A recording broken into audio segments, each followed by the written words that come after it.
और उससे कहेंगे खुदावंद मुझे सुनने वाले कान और समझने वाला दिल अता कर। उसे कहेंगे खुदावंद जो बातें आज मैं सीखूं या सुनूं, खुदावंद मैं अपने अंदर उसे नक्श कर सकूं ताकि ये बहुत सा फल लेकर आने वाला बन सके। यीशु मसीह के नाम से आमीन।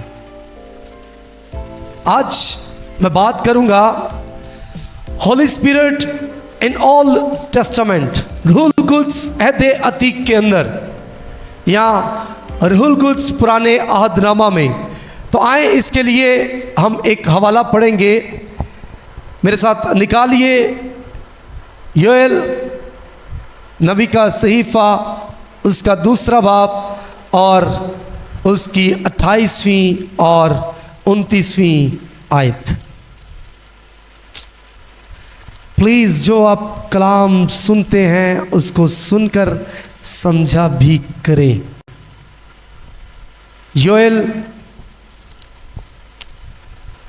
दूसरा बाब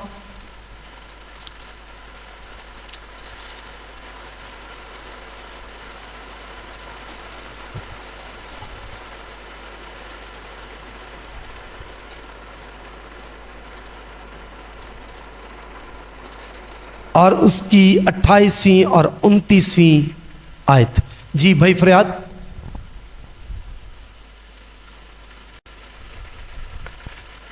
योएल नबी का सहीफ़ा 28 उसका दूसरा बाब और 28वीं और 29वीं आयत। जी बजी नसरीन आप आ जाइए प्लीज।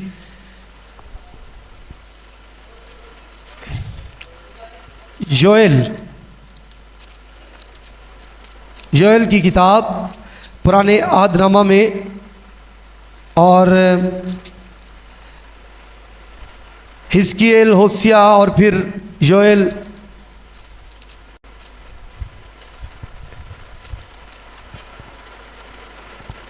जी कोई भी आ सकता है। जी बजी नीता आप आ जाइए। हाँ जी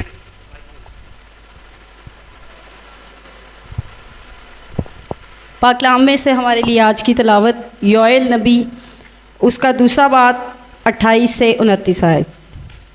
और उसके बाद मैं हर फ़र्द बशर पर अपनी रूह नाजिल करूँगा और तुम्हारे बेटे बेटियां नबूवत करेंगे, तुम्हारे बूढ़े ख्वाब और जवान रोया देखेंगे। बल्कि मैं उन अयाम में ग़ुलामों और लौंडियों पर अपनी रूह नाजिल करूँगा। पाकलाम के पढ़े और सुने जाने पर हम सबके लिए बाइस बरकत हो। खुदा उनका शुक्र हो। रूहुल कुद्स अब्दी है और खुदाए सलूस के ये 3 अशखास में से एक है। रूहुल कुद्स के बारे में हमें बहुत सारी तलीमात मिलती है कि खुदा सच्चा है, वाहिद हस्ती है। इसके लिए बहुत सारे हवाला जात हमें मिलते हैं। अगर आपके पास नोटबुक है तो आप इन हवाला जात को लिख सकते हैं।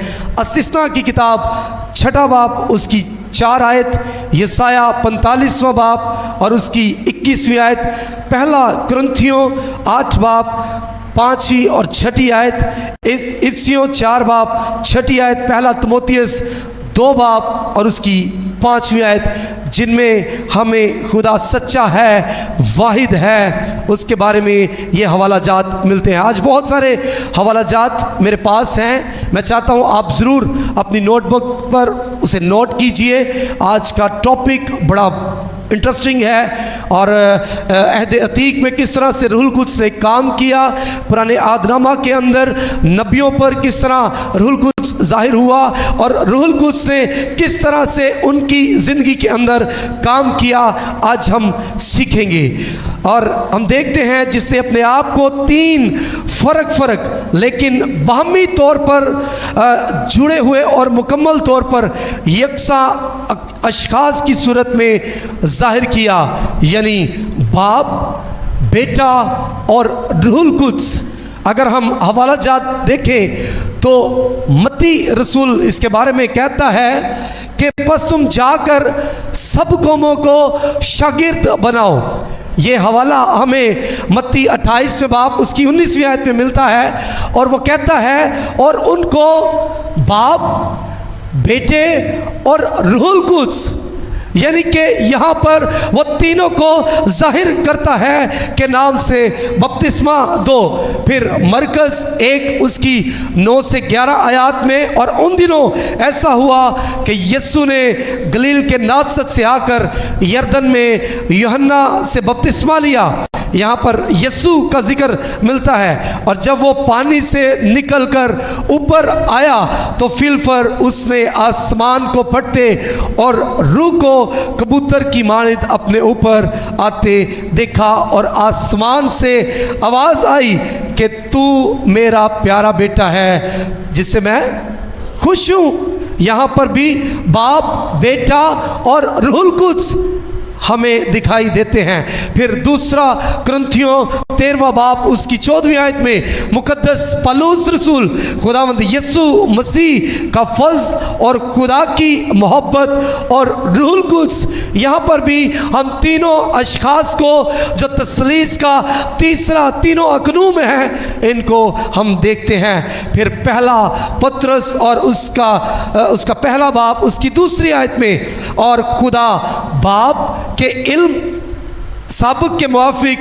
रूह के पाक करने से फरमा बरदार होने और यीशु का खून छिड़के जाने के लिए बरगज़िदा हुए। यहाँ पर भी हम इन तीनों को देखते हैं काम करते हुए कि ये तीनों जो तसलीस के अकनू में हैं हमें नज़र आते हैं, बाप, बेटा और रूहुल कुद्स।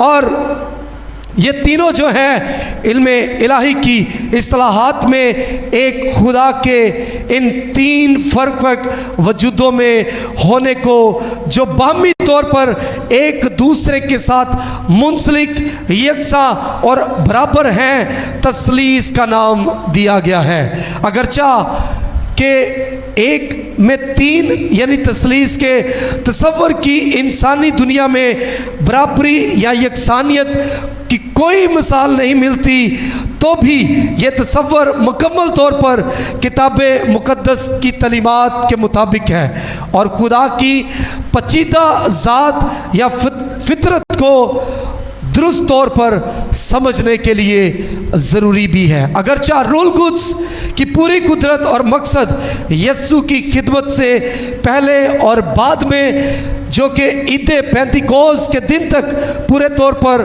जाहिर नहीं किए गए थे, तो भी पुराने अहदनामा में कुछ ऐसे हवालाजात मौजूद हैं जो रूह और उसके कामों के बारे में हमें बताते हैं कि इस मज़मून में रूहुल कुद्स के बारे में पुराने अहदनामा की जो तलीमात का जायज़ा लिया जा सकता है। हेडिंग है रूह की इस्तिलाह। अबरानी ज़ुबान में रूह के लिए जो लफ्ज़ इस्तेमाल किया गया है वो है रुआख। क्या लफ्ज़ इस्तेमाल किया गया है? बोलिए, रुआख। ये ऐसा लफ्ज़ है जिसका तर्जमा बाज़ जगहों पर आंधी या सांस लिया गया है।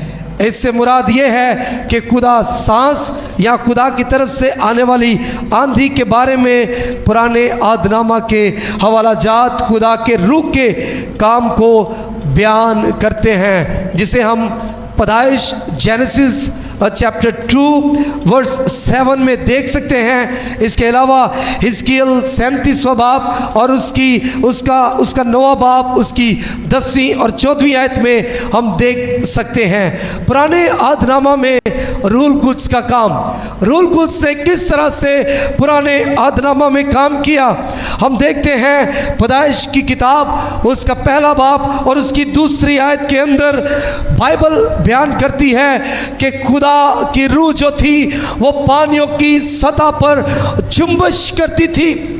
खुदा की रूह पानियों की सतह पर फड़फड़ाती थी और खुदा का पाक रूह पानियों पर जुम्बश करता था।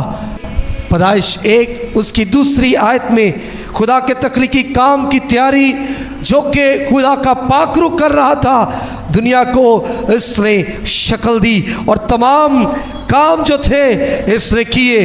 खुदा का कलाम तसलीस के दूसरे अशखास को या अकरूम यानी यस्सु को अज़ली अब्दी यानी जो उसका कलाम कहलाता है बयान किया गया है। इसके बारे में यूहन्ना पहला बाब और उसकी पहली 14 आयात जो हैं वो वाज़िया तौर पर बयान करती हैं कि किस तरह से जो इब्तिदा में कलाम था और कलाम खुदा के साथ था और कलाम खुद खुदा था।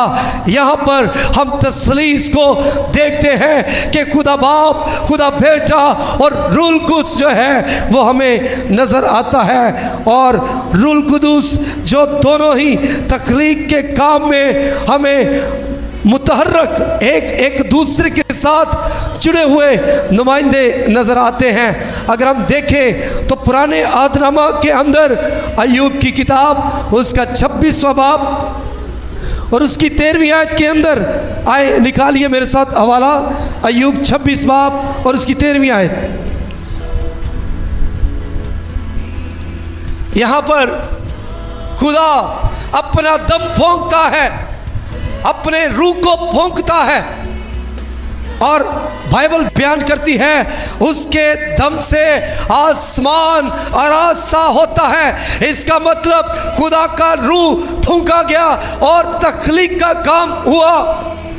और फिर इसके अलावा ज़बूर नवीस बयान करता है, ज़बूर 33 के अंदर उसकी 6ठी आयत में, आसमान खुदावंद के कलाम से और उसका सारा लश्कर उसके मुंह के दम से बना। यहाँ पर भी हम पाखरू को कलाम जो खुदा का कलिमा है जो मुजस्सम हुआ वो यस्सु है, इसको देखते हैं कि ये फूंका गया और तख्लीक का काम हुआ। फिर हमने देखा दम के लिए जो लफ्ज़ इस्तेमाल हुआ वो रूह है। बस रूल कुद्स को ज़िंदगी के हम पानी के तौर पर भी समझ सकते हैं। खुदा ने जब आदम को खलक किया तो ये उस खुदा का रूह ही था जो उसके नथनों में फूंका गया और वो जीती जान हुआ। पैदाइश 2:7वीं आयत। और हम देख सकते हैं कि खुदा ने उसके नथनों में ज़िंदगी का दम फूंका और वो जीती जान हुआ। और फिर हम देखते हैं कि रूल कुद्स खुदा के पैगाम को उनके लोगों पर जो है वो पहुंचाता है, सरगर्म करता है, जो सहरा में भी बनी इस्राएल को हदायत देता रहा और बनी इस्राएल ने उसको लिखा। और ये रूल कुद्स जो है उन लोगों के दरमियान काम करता रहा। और ज़बूर 104 उसकी 30वीं आयत बयान करती है कि तू अपनी रूह भेजता है और ये पैदा होते हैं और तू रोए ज़मीन को नया बना देता है। हालेलुया! कितनी खूबसूरत बात है ये कि खुदा अपने रूह को, अपने दम को फूंकता है और तख्लीक होती है, तख्लीक कारी का काम होता है।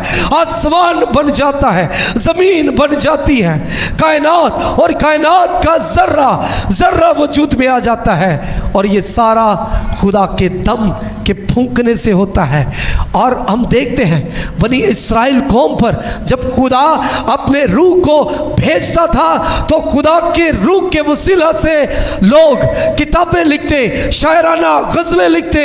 नहमिया 9वां बाब उसकी 20वीं आयत को देख सकते हैं। और तूने अपनी नेक रूह भी उनकी तरबियत के लिए बख्शी। इसका मतलब खुदा के रूह ने उनको सिखाया कि वो लिखे और उन्होंने गीत लिखे, उन्होंने हम्द व सना के गीत लिखे, गीत गाते और खिदमत का काम करते थे। और ये तमाम के तमाम काम खुदा के रूह की तहरीक के वसीला उन्हें मिलते और वो करते।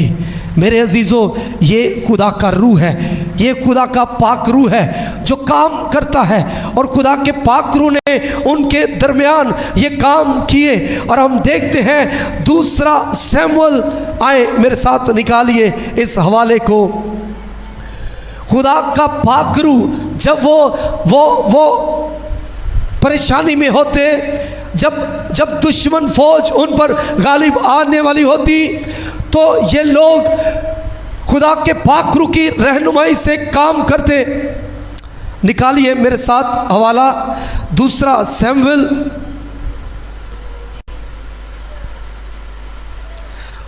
उसका 23वां बाब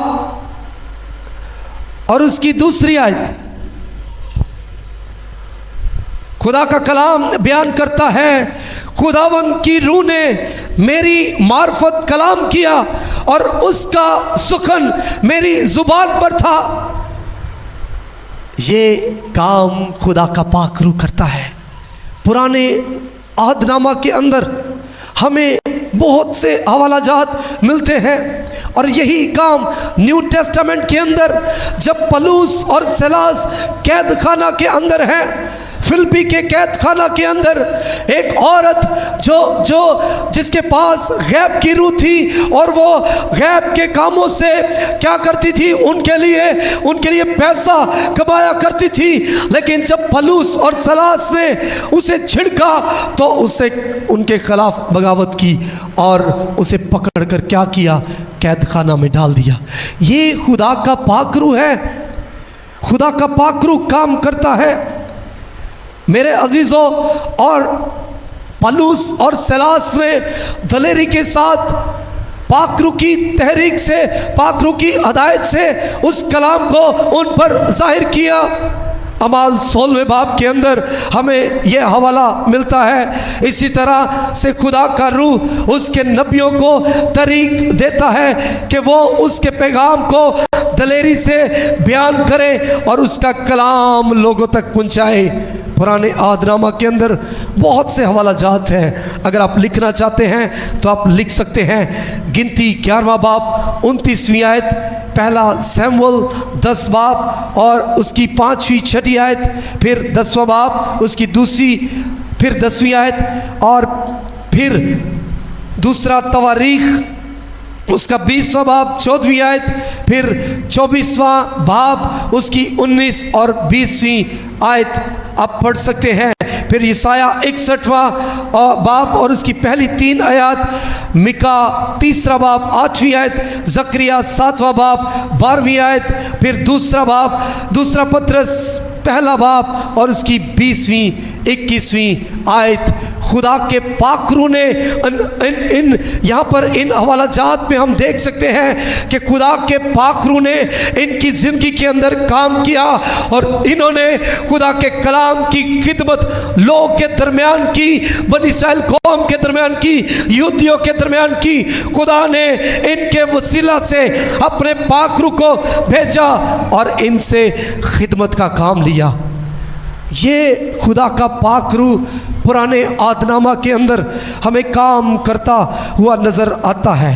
फिर हिजकियेल के मुताबिक झूठे नबियों को पकड़ने का एक निशान है ये कि वो खुदा के रूह की बजाय अपने रूह की पैरवी करते हैं। जैसे मैंने बताया कि नए आदनामा के अंदर ये औरत जिसके पास गैब की रूह थी, अपनी ही प्रीचिंग, अपना ही कलाम, अपने ही काम लोगों के दरमियान जाहिर करती है। और पुराने आदनामा के अंदर भी हमें मिलता है कि झूठे उस्ताद, झूठे नबी जो अपनी बातें करते हैं हमें नज़र आते हैं। आए निकालिए हवाला हिजकियेल 13वां बाब और उसकी दूसरी तीसरी आयत पढ़ेंगे।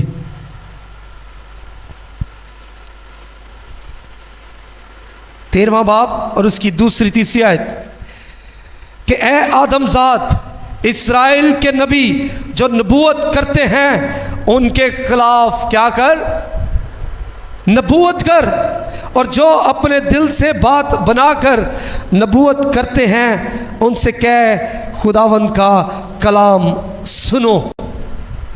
खुदा दलेरी की स्पिरिट देता है कि इन झूठे नबियों के दरमियान जा और जाकर क्या कर, मुनादी कर, मैं जो तुझे तहरीक देता हूँ वो कलाम जो मैं तेरे दिल में डालूँगा उसको जाकर उन नबियों के दरमियान पेश कर, सिखा उन्हें। तीसरी आयत खुदावंद खुदा यूँ फरमाता है कि ए अहमक नबियों, पर अफसोस, कि अहमक नबियों पर अफसोस जो अपनी ही रूह की पैरवी करते हैं और उन्होंने कुछ नहीं देखा। यहाँ पर हम देखते हैं कि हिजकियल से खुदा बात करता है और अपना कलाम इस पर नाजिल करता है, और खुदा कहता है जा जाकर ज़रा इन नबियों को बता कि ये झूठी तालीम देते हैं। आज हमारे चर्च के अंदर, हमारे मुल्क पाकिस्तान के अंदर, कलीसियाओं के अंदर तालीमात डिफरेंट हो चुकी है। हमने कैटेगरीज बना ली है,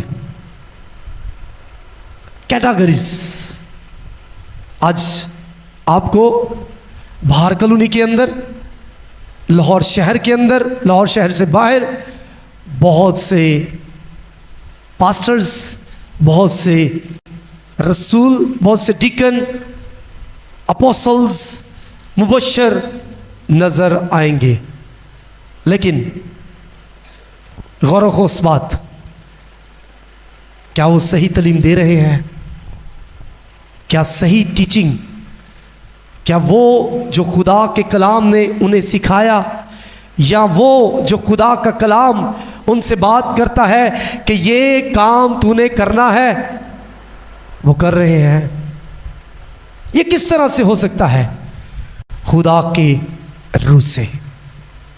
क्या आज मेरे पास वो रूहुल कुद्स है? क्या आज मैंने उस रूहुल कुद्स को लेने के लिए अपने आप को पेश किया है? क्या आज उस रूहुल कुद्स को हासिल करने की मेरे अंदर ख्वाहिश है? समटाइम ऐसा होता है कि ਅਸੀਂ अपने ही पादरी के खिलाफ हो जाने हैं। आज मैं आपको बताना चाहता हूँ ये ख़तरनाक बात है, ये इंतहाई ख़तरनाक बात है। आए हवाला देखते हैं, मेरे साथ निकालिए। एक ऐसा शख्स जिसके अपने बहन भाई उसके खिलाफ हो गए।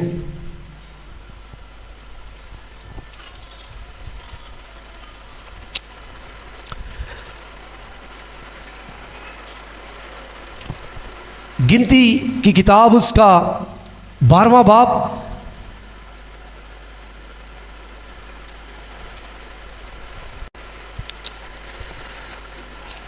और उसकी दूसरी आयत मुबारका मैं पढ़ूंगा। वो कहने लगे कि क्या खुदावंद ने फ़क्त मूसा ही से बातें की हैं? क्या उसने हमसे बातें नहीं की? और खुदावंद ने ये सुना। और जब खुदावंद ने ये सुना तो 9वीं आयत के अंदर क्या लिखा है? और खुदावंद का गज़ब उन पर भड़का और वो चला गया और अबर खैमा के ऊपर से हट गया, और मरियम कोड़ से बर्फ़ की मानिद सफ़ेद हो गई। और हारून ने जो मरियम की तरफ नज़र की तो देखा कि वो कोड़ी हो गई है। तब हारून से कहने लगा, हाय मेरे मालिक, इस गुनाह को हमारे सर ना लगा। इंतहाई डेंजरस बात। आज कलीसिया में रहते हुए हम अपने लीडर्स के खिलाफ बातें करते हैं, ये डेंजरस बात है। मैं आपको आगाह करना चाहता हूँ, अगर आप ये सोचते हैं कि खुदा का रूह मेरे अंदर काम करता है, खुदा के रूह ने मुझे ज़्यादा एबिलिटी दी है, मेरे पास ज़्यादा अनॉइंटिंग है, क्या इसके पास ही अनॉइंटिंग है? ये ख़तरनाक बात है।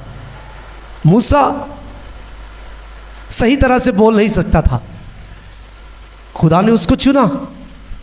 मूसा ने बड़े एक्सक्यूज़ किए, लेकिन फिर भी खुदा ने उसको चुना। वी आर सिलेक्टेड, हम सिलेक्ट किए जाते हैं खुदा की नज़र में। हम इंसान हमें सिलेक्ट नहीं करता, हमें खुदा सिलेक्ट करता है। आप ज़रा गौर कीजिए, आप जो चुने गए हैं, वर्शिपर्स हैं, आप कोई भी काम करते हैं, आप कभी आपने सोचा कि मैं ये काम करूँगा? मैंने नहीं सोचा था, कि मैं इस पुरपट पर खड़े होकर इस तरह से मुनादी करूंगा, लेकिन खुदा ने मुझे सिलेक्ट किया। ये मेरी अपनी मर्जी नहीं थी, खुदा ने मुझे चुन लिया। शायद मेरे अंदर एबिलिटीज़ नहीं थी, मैं भागता फिरता था खुदा से, लेकिन खुदा मुझसे काम लेना चाहता था। इंतहाई डेंजरस बात है मेरे अजीज़ों, कहीं हम पर खुदा का गज़ब नाजिल ना हो जाए। इससे पहले कि ऐसा हो, आए उसके रूह को रंजीदा ना करें, बल्कि सीखें कि खुदा का पाक रूह हमसे क्या बात करता है। खुदा के पाक रूह ने उससे बात की, खुदा का अबर ठहरता था, खुदा का पाक रूह, खुदा आकर मूसा से बातें करता था। और मूसा और हारून जो थे ये बातें करते कि इंदे नाल ही खुदा गल्लां करदा है, इंदे ते बहुती अनॉइंटिंग है। तो इसका अंजाम क्या हुआ? कहीं ऐसा तो नहीं है कि हम भी ऐसा करते हैं लेकिन हम इग्नोर कर देते हैं कि परेशानी किंदी वजह तो आती है, मुश्किलात किसकी वजह से आती हैं? अगर ऐसा है तो शायद आज हम खुदा के पाकरू को रंजीदा कर रहे हैं। तो खुदा का पाकरू दिलेरी देता है। हिजकिय्याल को खुदा के पाकरू ने दिलेरी दी कि जा इन नबियों के दरमियान जा, बात कर, इनको सिखा। और वो उठा और उसने सिखाया। पुराने आदनामा के खुदा के वफादार रहनुमा, खुदा के रूह के बाइस कुव्वत पाते थे। मूसा ने अपनी रूह में खुदा के साथ एक होने का ऐसा तजर्बा पाया कि जब खुदा उससे अलग होता तो एक्सपीरियंस उसे हासिल होता। जब बनी इस्राएल कौम उनके हुजूर गुनाह करते तो खुदा नाराज़ होता, तो मूसा भी उनसे नाराज़ होता। इसका हवाला खरूज 33:11 में मिल से अब पढ़ सकते हैं। खरूज 32:19 आयत, जब मूसा ने बनी इस्राएल की रहनुमाई के लिए 70 बुजुर्गों का चुनाव किया तो हम देखते हैं यही रूहुल कुद्स, यही पाखरू जो खुदा ने मूसा को दिया। तो जब उन 70 का चुनाव किया गया तो खुदा ने मूसा से कहा कि इनको इकट्ठा कर, इनको लेकर आ। तो खुदा ने क्या किया? वो रूह जो मूसा पर था उसे उन बुजुर्गों में ट्रांसफ़र किया, दिया कि ये पाखरू उन बुजुर्गों के अंदर वही काम करे जो मैं चाहता हूँ। आज अगर आप उस पाखरू को लेना चाहते हैं, आप चाहते हैं कि ये पाखरू, ये तहरीक जो खुदा हमारे खादमों को, हमारे वर्शिपर्स को, हमारे एवेंजलिस्ट को देता है, तो आज वो पाखरू आपको भी मिल सकता है। हमें एक होने की ज़रूरत है, यूनिटी में आने की ज़रूरत है। तब ये पाखरू चुनिंदा लोगों के पास आता था, उन पर आकर ठहरता था जिनको खुदा चुनता था। लेकिन नए आदनामा के अंदर हम देखते हैं कि अमाल की किताब उसके दूसरे बाब के अंदर खुदा ने इस पाखरू को भेज दिया और ये पाखरू ऐसी तहरीक इसने की, दलेरी की रूह दी, ऐसी दलेरी कि ये पाखरू हर एक को मिल गया। और आज जितने पेंटिकॉस्टल्स हैं, जितने खुदा पर ईमान ले आते हैं, जितने बपतिस्मा लेते हैं, खुदा बाप, बेटे और रूहुल कुद्स के नाम से उसे कबूल कर लेते हैं, तो ये पाखरू उनके अंदर आ जाता है। हालेलुया। आए इस पाखरू के लिए जोरदार तालियां बजाएं। अभी बहुत सारे हवाला जात हैं मेरे पास, लेकिन वक्त बड़ा तेज़ी से गुजरता जा रहा है, तो इसको हम यहीं पर वाइंड अप करेंगे। अभी काफ़ी मेरे पास कलाम पड़ा है, तो इसको हम नेक्स्ट संडे जो है इसको लेकर चलेंगे। तो ये पाखरू के काम है। अगर मेरे भाई, मेरी बहन, आप चाहती हैं कि खुदा आपके साथ काम करे, उसके पाखरू को ले लीजिए। पाखरू खुद आपको हदायत करेगा आपने क्या करना है। आए अपने कदमों पर खड़े हो जाएं। Hallelujah, hallelujah. आज इस रोटी और शीरा में दाखिल होने से पहले, इसको लेने से पहले अपनी ज़िंदगियों पर गौर करें। क्या मैंने कभी खुदा को जाना? क्या मैंने कभी अपने आप से पूछा, खुदावंद तू मुझसे क्या खिदमत लेना चाहता है? कहीं ऐसा तो नहीं मैंने अपने आप को उनकी मानिंद बना लिया है जो अपने आप से खड़े हो जाते हैं, अपने आप से बातें करते हैं। मेरे अजीज़ों, अगर आपका चुनाव किया गया है तो खुदा खुद आपसे खिदमत लेगा। खुदा आपसे खिदमत लेना चाहता है। खुदा आपके साथ मिलकर काम करना चाहता है। खुदा ने हमेशा इंसान के साथ मिलकर काम करना पसंद किया है। वो आज भी मेरे और आपके साथ मिलकर काम करना चाहता है। आए उस बाप को, उस बेटे को और उस रूह कुद्स को अपनी जिंदगी में अव्वल दर्जा दे। आए अपनी आंखों को बंद करें, अपने हाथों को आसमान की तरफ उठा लें। हालेलुया, दुआ करना शुरू करें। हालेलुया, हालेलुया, तेरा शुक्र हो। हालेलुया, उससे कहे, आए पाखरू, आ मेरी जिंदगी के अंदर, मैं तुझे लेना चाहता हूं। अगर आज से पहले आपको गैर जुबान का तजर्बा नहीं हुआ, आपको रूल कुद्स का तजर्बा नहीं हुआ, आपको बेटे का तजर्बा नहीं हुआ, आपको बाप का तजर्बा नहीं हुआ, आज लम्हा कीमती है। आज खुदा की इस्तिलाहात, वो इलाहियात जो खुदा ने आपके साथ की, उस इल्म को, इल्म इलाहियात को अपनी जिंदगी में मांग लीजिए, क्योंकि वो आपके साथ मिलकर काम करना चाहता है। आले दुआ करना शुरू करें। हालेलुया, हालेलुया, पाखरू को मांगिए अपनी जिंदगी के अंदर। हालेलुया, उससे कहे, आए पाखरू आ मुझे छू। आए खुदावंद खुदा, क्योंकि मैं तेरा बेटा हूँ। आए खुदावंद, जब मैं कलाम को सुनता हूँ तो खुदावंद मैं उससे भूल जाता हूँ।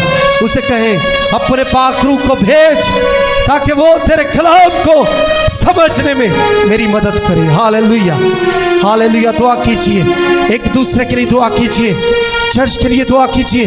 Hallelujah, hallelujah. खुदा ने मूसा से कलाम किया, खुदा ने नहमिया से कलाम किया, खुदा ने हिजकिय्याह से कलाम किया, खुदा ने दानियल से कलाम किया, खुदा ने नबियों, रसूलों, पैगंबरों से कलाम किया। आज खुदा ने आपसे भी कलाम किया है। मेरे भाई, मेरी बहन, आज जब तू उस रोटी और शीरा में शामिल होने को है, अपने आप को तैयार कर। आई खुदावंद खुदा, मैं तेरे बेटे यीशु का शुक्र बजा लाती हूँ। खुदावंद खुदा, तूने अपने इकलौते बेटे को मेरी खातिर इस दुनिया में भेजा। आई खुदावंद खुदा, ताकि मैं बच सकूं। उसने मेरी खातिर सलीब पर अपनी जान दे दी, मेरी खातिर अपने बदन को दे दिया, मेरी खातिर अपने खून को बहा दिया, वो खून जो कोई कलवरी पर बहाया गया। आई खुदावंद खुदा, उसने मेरे गुनाहों के लिए कफारा दिया। आज मैं गुनाहों से आज़ाद हो चुका हूँ। आज मैं गुनाहों से आज़ाद हो चुकी हूँ। आए बाप, मैं तेरे आगे मिन्नत करता हूँ। आज का कलाम कलीसिया के लिए, कलीसिया की मदद कर। खुदावंद खुदा, जब ये तेरे पाक बदन और तेरे पाक खून में शामिल होते हैं तो खुदावंद तुझ में शामिल होने का इकरार करते हैं और आइंदा गुनाह से बागी होने का इकरार करते हैं, गुनाह से छुटकारे का इकरार करते हैं, गुनाह को ना करने का इकरार करते हैं कि जब तक कि तू ना आए। खुदावंद खुदा, तेरे आगे मिन्नत करता हूँ। आज देख, तेरे बेटे और बेटियाँ जब इस बदन और खून में खुदावंद शामिल होते हैं तो खुदावंद तेरी मौत में शामिल होने का इकरार करते हैं। आज के कलाम के वसीला खुदावंद तेरे बड़ी बरकत दी। आए हम दुआ में रहेंगे।